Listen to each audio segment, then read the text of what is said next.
Hey, welcome back, guys. Power Book 2's second episode officially set our story in motion, with Tariq and the gang exploring new avenues to satisfy the demands of their equally new and vicious connect, and Lorenzo attempting to cover his tracks in the slaying of Zeke Cross, failing mightily by the conclusion. I'm here to break it all down in typical Top 10 WTF fashion. Before we begin, be sure to hit the like button, subscribe, and bell notification to immediately receive these videos. Also, big thank you to all of my channel donors. If you'd like to be the next one, drop $1 on that Cash App for us. And lastly, a spoiler alert is now in effect for all things power. Here we go. WTF moment number 10. It was all a dream. The beginning of the episode gives us a glimpse into Lauren's backstory prior to her current reveal. It turns out that Effie tried to kill Lauren by drowning, pushing her car into the water. However, the effort was foiled by an innocent bystander who contacted the authorities in enough time to save her life. Lauren then resurrects in the hospital and has a subsequent exchange with Jenny on what's next. WTF moment number 9, alt-right exit. Chad gives Kiki an unexpected brand of racist trolling following a directive that impedes his sleep. Observing the slight, Braden frames the trust fund hire into a racial compliance break, providing a tiki torch and alt-right attire to match.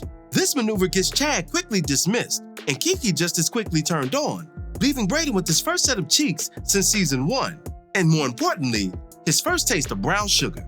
WTF moment number 8, a redirection. Tariq arrives at Councilman Tate's campaign office only to find Bruchandria serving in his intern capacity.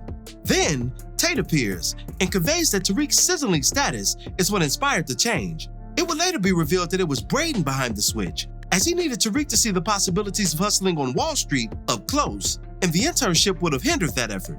This shady maneuver cost Tariq a much-needed course credit, but not to worry, at least Tate leaves the Junior St. Patrick with a hat. WTF moment number 7. Can you hear me now? Karen is tasked by Lorenzo to discover Zeke's killer in order to regain his trust. The elder Tejada starts out by tying up and torturing Mecha's pilots. He sadistically bleeds them for information, including a torch to the hand, and even more gruesome, a torch to the ear. The two lowly souls do provide some useful intel though, including a description of the offender and the state of his vehicle. WTF moment number 6, rear view meltdown. The ever-audacious Detective Whitman illegally pulls over Monet and presses her about Carrie's alleged suicide from last season. Upon her denials, he assures the Tejada matriarch that he's on her heels in the worst way and exposes her former relationship with the dearly departed Ramirez.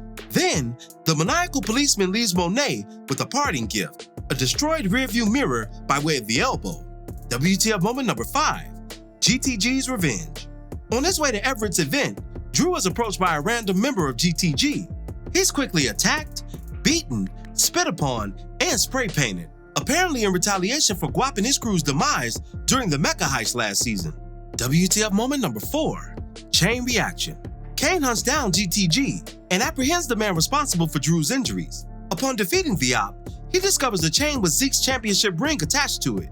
This would mean much more in the confrontation to come and only heighten his suspicions as to who really killed his cousin brother. WTF moment number 3, zero competition. Unable to reach Kane, a newly broken Drew is summoned by Tariq to take out Wall Street's current plug. He does so by following the trainer by day, and once getting his chance, surprisingly pushes the man into the street, causing an immediate and grisly death by truck hit. WTF moment number 2, hired and fired. Kane brings the doomed Guap to Lorenzo and Monet for judgment. The man denies any involvement in Zeke's death and reveals that he was hired to hit Drew before quickly being silenced by Lorenzo's fist. Then, upon Kane giving Monet Zeke's chain found on the perp, she furiously ends his lowly existence with several rounds to the chest. And WTF moment number 1, busted.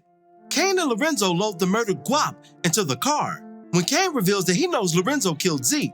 He uses Zeke's ring, Drew's jumping, and Lorenzo's guilty expressions to expose his father's role in Zeke's demise, which inspires a full confession from Zoe.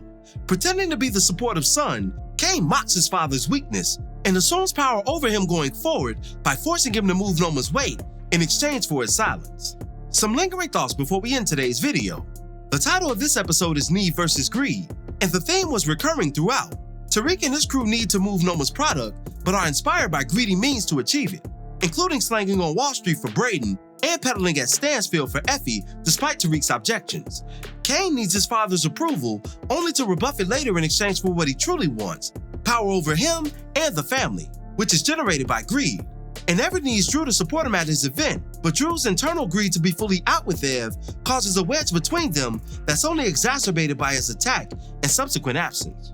Cooper Saxe has been placed into a Greg Knox type of bag in dealing with Jenny. She's using him to gain information, dangling sex and affection as a futile prize for cooperation. This is a direct parallel to Angela's relationship with Greg. Formerly romantic colleagues, the relationship soon dissolved into a transactional affair, with Angela using her charms while holding her affections hostage from Greg, yet giving them freely to the ghost man. Greg's obsession with Angela eventually cost him his life. With that in mind, we could be seeing the beginning of Saxe's end, as he's already in too deep and just took it down another level in discovering Davis's secret phone and Tejada connection. Be careful, Cooper. And finally, when morality comes up against profit, it's seldom profit that loses. Effie quotes this line by Shirley Chisholm during class, but then stays on brand by transgressing its wisdom when faced with the chance for profit over morality. She does this by creating Course Perfect as a great value version of Course Correct that may prove more beneficial to the immediate needs of their impromptu syndicate, but still steps on the toes of her man and series lead. If that's not enough, she also plans to move bricks at Stansfield despite Tariq's directive to avoid the already scorching hot campus. You add Lauren's looming status, and Effie's future isn't looking too bright this go-round. She may just be at the end of Tariq's gun when he stated in a recent teaser that, quote, "I love you, but I will kill you." Her side hustles contribute to the need versus greed theme of the episode. She does need money for school and money for the Connect, but the greed aspect factors into her cutting the product down and selling it forbidden terrain. She doesn't need to do this, but it'll satisfy her greedy intentions. But that'll do it for this one. What were your thoughts on Power Ghost's second episode? Be sure to drop me your opinions in the comments below. As always, I thank you for watching today's video. If you liked today's video, go ahead and drop $1 on that Cash App for us, hit the like button, share it with your friends who are Power fans, and subscribe for more content such as this.